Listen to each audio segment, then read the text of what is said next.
Hello folks and welcome back to Warhammer 40k Battlesector, when they added the Necron DLC. Part of the Necron DLC they added what they call Planetary Supremacy. Last time I actually tried this game, the Planetary Supremacy was actually hidden under the DLC, under the new campaign menu. But what they've since then, they've clearly patched it and they've put it under a new thing, specifically because of this. It's now marked as preview, and it's like, yep, it's currently under development. Because basically they added in Planetary Supremacy and people were quite disappointed with Planetary Supremacy. We'll play as Necrons, of course. So I think they've taken a step back from saying, yep, it's done, to, okay, it's like, we're working on it. Which is, no, it's fine, it's absolutely go for it. Let's see, enemies provide cover, removing gains, enemy difficulty, requisitions regular, army cohesion, yes, please. Done. Okay, we're done with all that. I like the Necrons. Necrons are fun. The Planetary Supremacy campaign needs work. It's a little bit samey. So I'm glad to see that they've accepted the fact that it's not done yet and it needs work. What I really want, what I would really love to see is a whole proper new campaign, voiced and everything, with a story, with the Necrons. Like a Necron-based campaign would be cool. Obviously it wouldn't take place in Baal Secundus, that would make no sense. It would be, actually to be fair, that would be horribly bad luck if after everything they've discovered that Baal Secundus is actually a Necron tomb world. We're gonna go straight in? Yes, we'll go straight in. We've got Necrons, and we'll show off Planetary Supremacy. Basically, you take over, you play as one of the three factions, the Necrons, the Angels, or the Tyranids, and you basically have to expand over a map. I thought it was going to be more of a thing, but you'll see what I mean when this loading is done. Loading takes a while. Why people were a little bit unhappy with the Planetary Supremacy game mode, or at least they were not as impressed as they could have been. I wasn't impressed as I could have been. I was expecting something like Dawn of War, Dark Crusade / Soulstorm, that level of Planetary campaign. Anyway, we start off first of all with our first fight. We gotta basically win a battle to get even into the game. One of the reasons that I don't like Planetary Supremacy and I would like a campaign is because it's basically it's a series of skirmishes. They just give you everything. They give you your entire army at once. Well, not here, but basically once we're done with this mission, we can start. So there's no like progression, whereas in the original game, in the original campaign, it's like, okay, you start off with the intercessors, and then you add little by little you add more impressive units. Whereas here's like, nope, here's the army. So anyway, we're fighting off against Adeptus Sororitas, Sisters of Battle. We have our Necrons, our Necron warriors are the main ones we have got. So let's we get to deploy them as we see fit. So let's go through the list here. We have our HQ choice in this battle is a Hex Mark Destroyer. Basically, one does round on 3 legs and has like 6 Enigmatic Disintegrator pistols, which you cannot change. That's what you got. So I'll put you out there. We also have a couple of warriors. Where are our warriors? Warriors. 2 warriors there. Warriors can have either Gauss Flares, which are the basic rifles, which are their basic weapons. They attack 4 shots per rifle, 7 to 10 realistic damage, armor piercing 3. Or you have the Gauss Reapers, which is basically very, very close range, but they do way more damage per shot. I think we're going to go ahead and go for Gauss Flares, even though they cost actually cheaper points-wise. I think they're more useful because of the long range. We're going to need accuracy because we're fighting Adeptus Sororitas. Not only are we fighting Adeptus Sororitas, we're fighting a very they've been buffed, I think, for this campaign, or at least they operate a lot stronger than they did before. Immortals are basically heavier warriors. They can either have the Gauss Blaster, which is again a bigger version of the Gauss Flare, or they can have a Tesla Carbine, which basically does less damage at very little armor piercing, but can spread a lot. I think if I was fighting Tyranids, I'd be using the Tesla Carbine perhaps, but nope, Ghost Blasters. Then we have our Death Marks, which are the Necron snipers. They have their synaptic disintegrator guns, which basically do one shot, high damage, high range. Basically, there are squads of snipers. Their job is to teleport around and shoot things. And then you have our flayed ones, which are basically that's our basic melee unit. And Scorpec destroyers, which is a more advanced melee unit. So let's proceed. Let's do a simple fight from here. The Necrons have interesting mechanics because, of course, that's the whole point of the Necrons. They are an immortal iron skeleton race. I was reading up about this recently, of course, because I'd forgotten about this. Matt Ward was the Games Workshop designer that basically made the Necrons what they are today. The Necrons today are kind of like they have all this Egyptian sort of aesthetic. They've got pharaohs and all that stuff is Matt Ward. Matt Ward was the designer who took the Necrons and made them like this.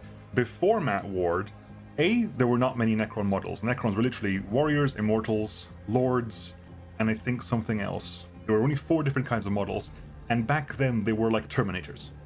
They were flavored like the Terminator. They had no lore to speak of, so they weren't like skeletons in the sense of like this. They were like Terminators in the sense of like the Arnold Schwarzenegger Terminators. So Matt Ward, well, at least Matt Ward's, the codex that Matt Ward was the designer of, not to put all the blame on his feet, is the one that turned Necrons into the into this Egyptian-esque thing. Now, specific things for Necrons. Necrons they gain their momentum by using what they call the Dynasty of Living Metal. They gain momentum at the end of their turn as long as you've moved away from your starting position. So this is where this unit starts. So it wants you to move at least 3 tiles away from your position. And that's consistent. So if I move to here, if I move to this tile here, next turn it wants me to move 3 tiles away. Not from here, from here. They want to move 3 tiles away from where they spawned in on the map. Like, your army is rewarded for moving, for basically advancing.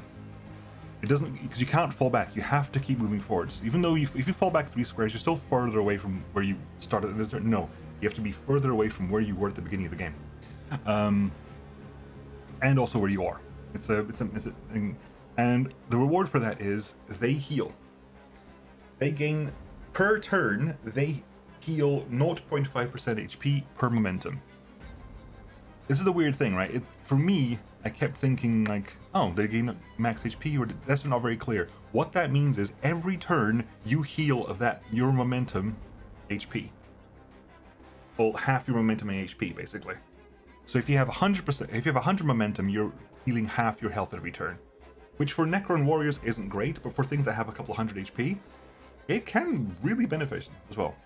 Other things to note, warriors have armor of 4, Immortals have armor of 6. That's much armor of 4. So they are a high armor faction. Even like the weakest units, like the flayed ones, have armor of 4. So they don't take a lot of damage unless people are firing anti-things. Anyways, let's start moving forward here. Let's move forward. You want to be... It's always good to keep an eye on where you want to be, because I want to be... The entire point of Necrons is you want to earn those... You want to get that moment. You need the momentum. Because of the momentum is used for healing, you need the momentum. Another Necron mechanic is the reanimation protocols. Whenever you're taking damage and one of your units one of the models in a unit dies, there's a chance it returns to health with half its max health. So it's very difficult to chip down a Necron unit. You got to focus it down. Immortals awaiting command. Right, move up to there. Progressing. You want to go there. Progressing. You want to move forward, but also you don't want to move forward too much. Because the faster you move forward, the more you want to keep moving forward. And it doesn't give you more rewards for moving forward. Everyone's moved. Everyone has this buff called Endless March, which means they'll gain momentum at the end of the turn. This momentum happens after any momentum loss. So, because I have no one's actually used their action points, they're all going to lose momentum at the end of the turn, which is fine because they got momentum 0. So we'll hit Overwatch. Hostile detected. But so they lost a certain amount, but then they gain some. So now at the beginning of the turn, when my turn actually starts, you'll see that basically they'll be, yeah, they all heal up essentially. They were max health, but that's what happened. They're essentially healing up. And now, because we have momentum to lose, I don't want to end the turn with any AP on anything that doesn't need it, including Overwatch, because Overwatch you lose 10 momentum on Overwatch. So I don't want to do that. I really do not want to have any AP loss. So we're gonna do what we can to give some shenanigans here. So we're gonna move over here. Blade ones. So what do we know? Warriors have no other abilities. Warriors just basically move and shoot. Flayed ones, they can teleport. It takes 2 turns to charge. They can't do it at the very beginning of battle, but after 2 turns they can charge. They can teleport to any square within visual range, 10 tiles within visual range. Okay, death marks. You want to go there? Move you over here. Death marks have the regular shots, obviously. They have their teleport as well, similar to the flayed ones. They also have Hunter's Mark, which sets a specific target. Against they get plus 30 accuracy and plus 15 critical chance against this very specific target. Right. Immortals, again, they're just kind of warriors. They don't really do much. Progressing.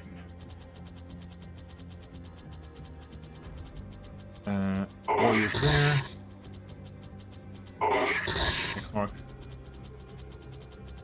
I'm specifically trying to do, again, try to make sure they all have their endless march buff, because you want to get as much momentum as possible before you engage for that healing purpose. Oh, right, okay. Oh, you can move back still, good. You're double AP. They all have, no one has any AP left, good. They all gain 6 momentum, which is another 3% max HP. Life to extinguish. And every single mission in Planetary Supremacy is a skirmish, basically. You have to kill a certain amount of the enemy unit. You have to kill, I think, 80% of the enemy. Which is, again, another complaint people have about this. It's just boring. That's just not interesting. Move the flayed ones forward. Do you get any eyes forward at all?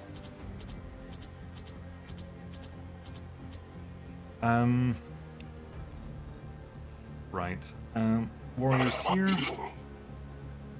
Move up there.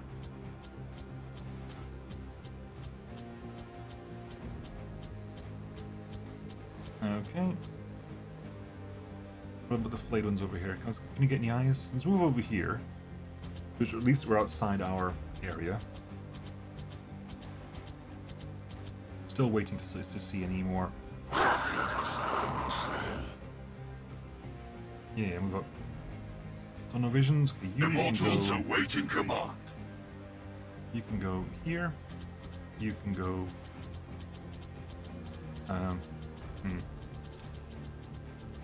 You go here. Death Mark. Who is next on the list? We'll move them all across as well. Go over there. Okay, so you. That way. You. That way. You. That way. Confirmed.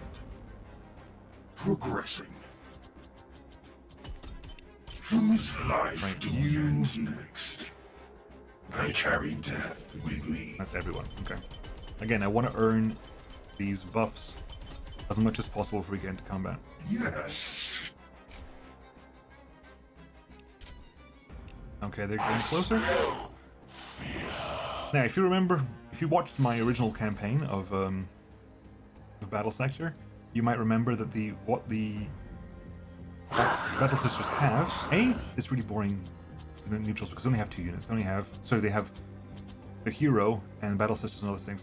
So they're not fantastically interesting.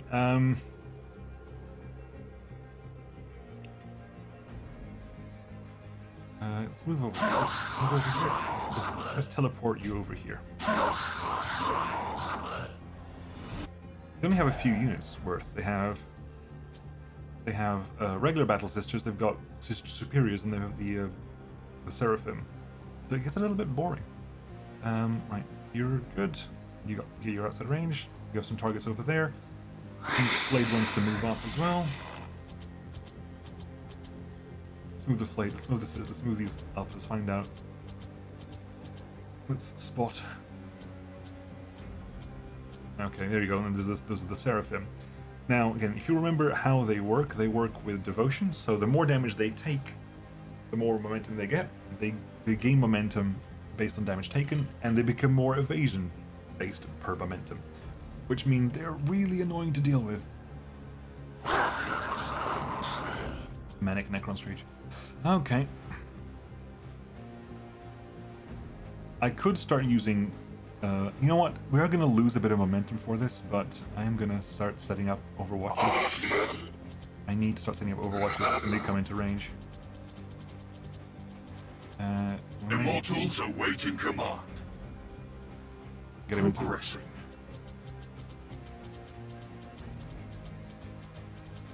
I see all. Can we move up into range here? In progress. Okay.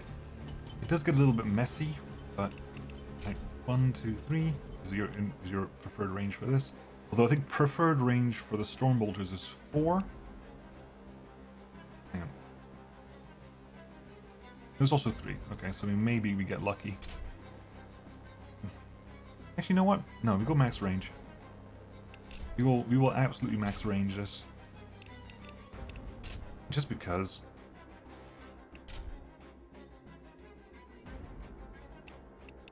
Otherwise, I better get some shots. If I don't get any shots off, what the hell's the bloody point, you know?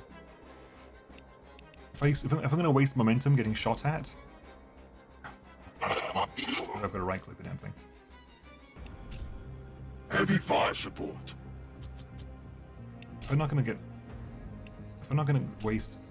Watching Sorry, if I'm gonna waste my purpose is slaughter. momentum on this, I might as well get some damage out as well. Alright, we good? Everyone's done something? Good. So, they're all going to lose momentum. Unfortunately, I wish... There we go. Evasive maneuvers. See, look at the little momentum gains they're going to get from this. Now see if you can see them getting up. Yep, one of them got up. Let's turn them off. We're taking fire. One of them got up there. Look at they've become so much more evasive. And they're currently using their blessed ammunition, so it doesn't increase damage. The armor piercing is 1, so they actually do very little damage against a lot of things. So we get a chance, thankfully, to not take a lot of damage. Okay, you gonna get up? Yep, you get up.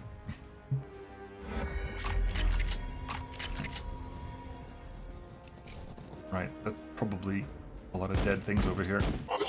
You do tend to focus fire a lot. That makes sense. What we would do in single player.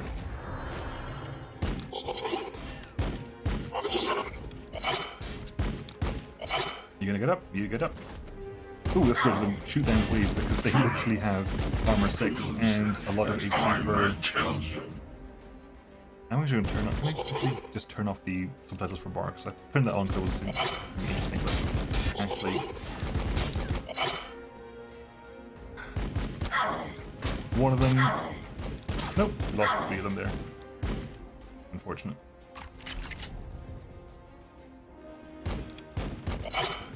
They don't come back now, unfortunately. One of them got up. Okay, well, right, it's my turn again. Heals happen, which is why it's beneficial to have all these things. Can you get over there? You can get over here. Let's get some of these movements. Whose life do we end next? Now, the Scorpic Destroyers basically have splash damage. They also have Plasma Sight Infusion, which is a rage-fueled charge attack. There's a lot of extra damage, but there's a 35% chance you just lose a Destroyer. We're not going to bother with that. We're just going to charge straight into them. And just swipe. We will endure. They look at their momentum gains. They're from 0 to 47 immediately. It's just so crazy. Get in there. We get plus 35. My skin, mine. Right, so they're engaged. They're currently engaged. Warriors. Now that we're in combat, see the size of the square? They want us to move away from where we started. Once you get into combat, it's difficult to get that to happen. So we're not even going to bother trying. We're just going to start dealing with the things we need to deal. Right. Gotta kill you. 54. You have a high accuracy fall off, so I want to fall back to here. Tracking Are you target. in range? 55.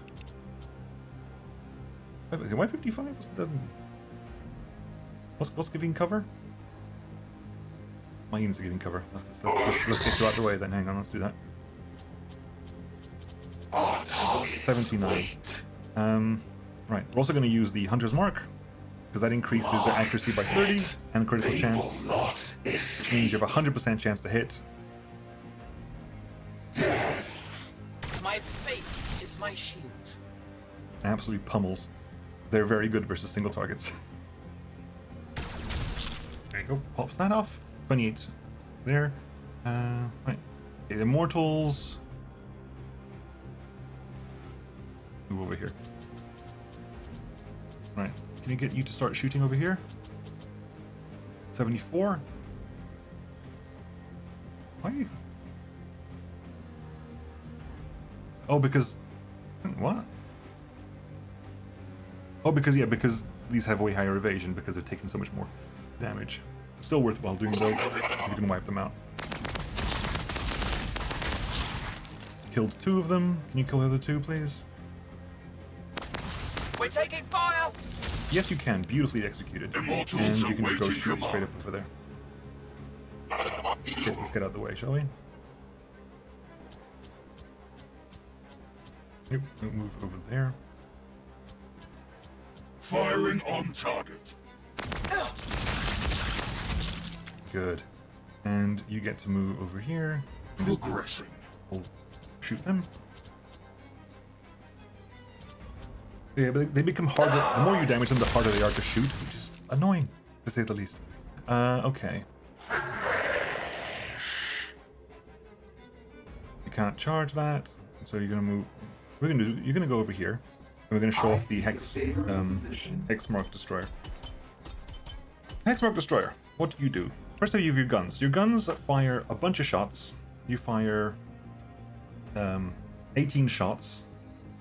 I think it's 3 bursts of 6 is what you're firing, because you have 6 pistols. I think you fire each burst. You're firing 3 bursts of 6.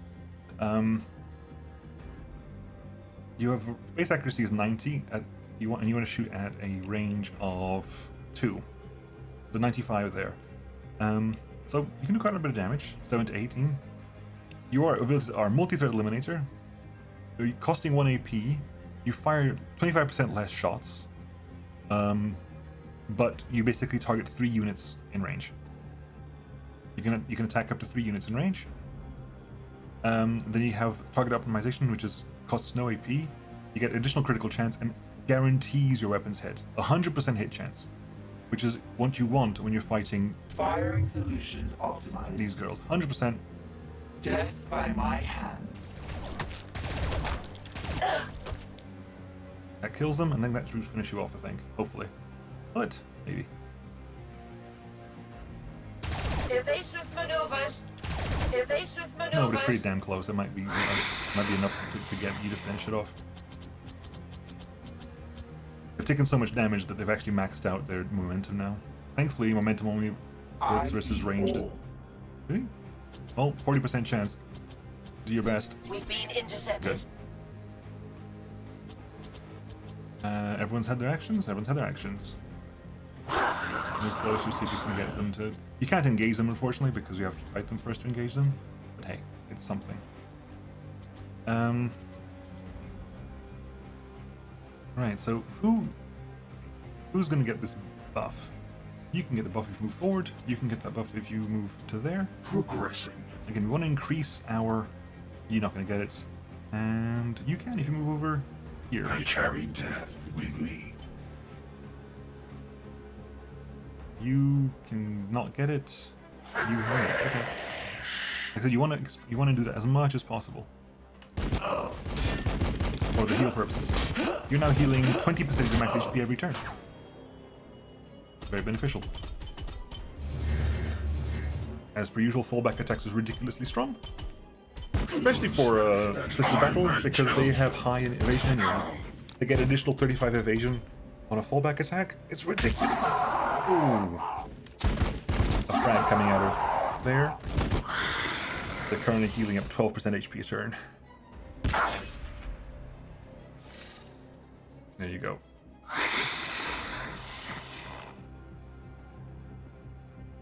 We're taking fire! And again. How close are we to getting our command points? Because our abilities are Scarab Tempest, which spawns a couple of Canoptic Scarab Swarms, Tesla Lightning Storm, which Flying Doom Scythe blasts a target, and a Scything Death Ray. So we summon a unit with the first, summon a pair of very cheap units with the first one, then just do some damage with the second one and third one. Okay. Right, so we've killed 56 points worth of enemy at the moment.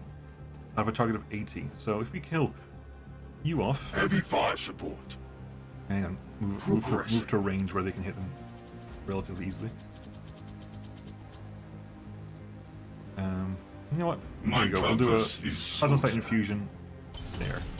All is dead. We will endure. And luckily we didn't lose a Scorpack. Well, you get to swinging in again. What Flayed Ones actually get is whenever they kill a model, kind of like the Death Company. Whenever they kill a model, they get a chance. It doesn't show here. I don't know where to see it, unfortunately, but I think they get a chance to basically get stronger, much like the Death Company. Anyway, shoot that. We're taking fire! That is 11, so we're at 67. Immortals awaiting command. I guess go get some shots out on these ones then. Shoot there. Shoot that. They're so dodgy. They are so incredibly dodgy. 64. More chance to hit you. We're taking fire! Okay, well, you get some good angles. Yeah. There and there. Tracking target. 35% chance to hit. Although one hit kills. 46. Go for it. That is 11, so we're at 78. Our targets wait. Basically, I'm basically milking this for as long as I can. We're all done? We're all done. Let's make sure they can't do any shenanigans, because if they're trying to move away,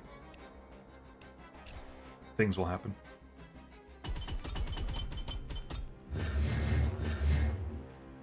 Yeah, that would be, what, 95% evasion? Closer, that I may kill them.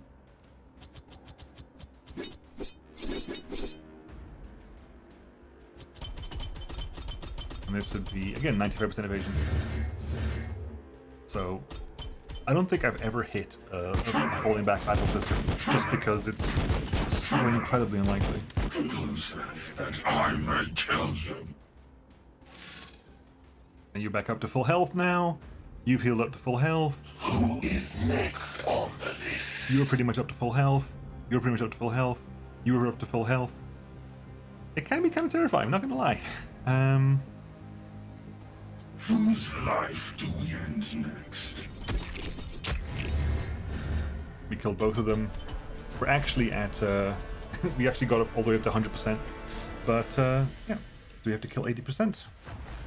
We killed 100%. It automatically stops at 80 though, so if I hadn't actually done the simultaneous attack, I wouldn't run. Anyway, so this is the Planetary Supremacy campaign. Which is why I'm a little bit sad, and why a lot of people are a little bit sad. The base, it's always like a kind of a map like that. And this is a bit, okay, so I'm here. The Tyranids are there, and the Blood Angels, last time the Blood Angels were the Tyranids were there. And basically you fight over these hexes.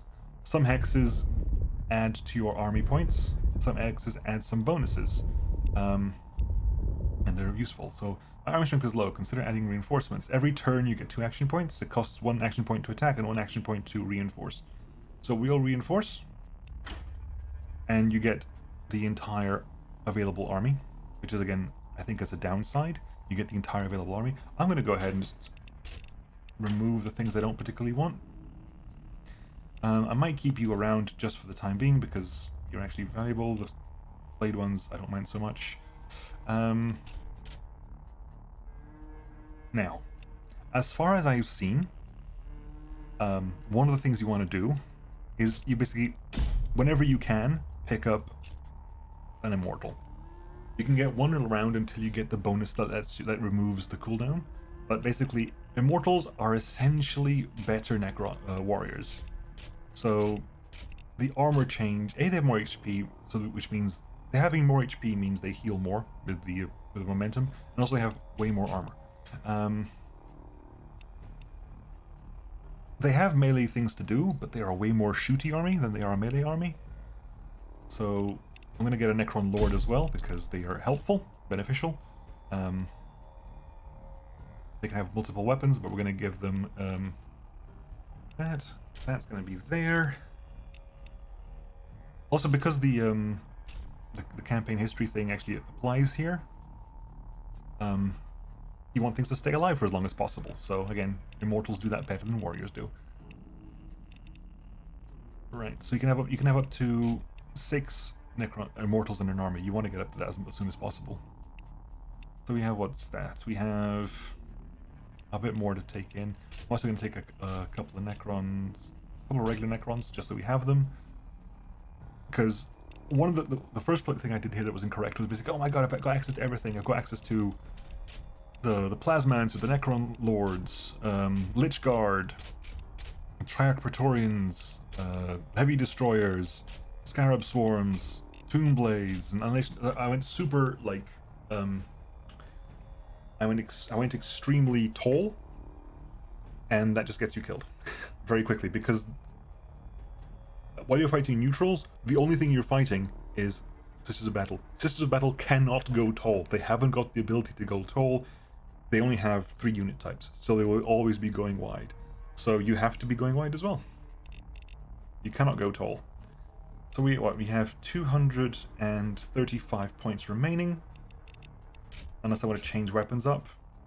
The Overlord starts with a Scythe, which is actually the most expensive option. You can actually go cheaper if you pick the Staff of Light or the Hyperface Glaive. We'll keep the Scythe on, which actually is an interesting situation, because you can have the Overlord with the Scythe, and if you ever need points, you can downgrade the Overlord to a Staff of Light or Hyperface Glaive to actually save some points for elsewhere. Because you have Tesla carbines and stuff like that to judge use of. Okay, what are we at here? So again, we want to go ranged. So do I pick another Deathmark squadron? Yes, I do. Of course I do.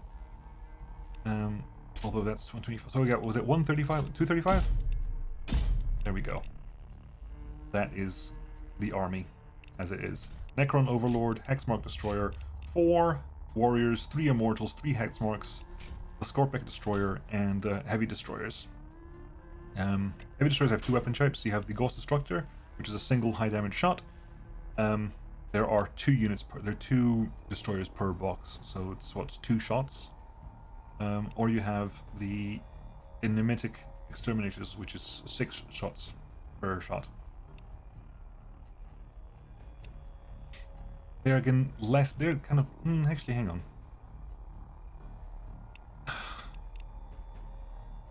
They're actually yet less useful. Annoyingly, they are less useful versus Sisters of Battle, because Sisters of Battles are kind of, I'll say this fine, because they don't have unit variety. They don't have unit variety. They just don't have unit variety. It's a shame. It's a shame. Anyway, next time we will probably go here, because there are, if you see on the map, there are 1, 2, 3, 4 areas that give bonuses. They're the 4 bonuses at the top of the map screen. 1, 2, 3, 4. And they include bonuses of like cooldowns and giving you extra action points and stuff. I think one of them gives extra action points. One of them reduces the cooldowns on your reinforcements. Another one... I'm trying to remember now. The rest of them basically increases your army point size. So we'll go there because that's important to grab that. Then we'll end the turn, and then what usually happens is I've seen several times Tyranids reinforce and then immediately lose, and then the Blood Angels will reinforce and attack somewhere else. Anyway, folks, I'll catch you all next time for the attack here. See you then. Bye-bye.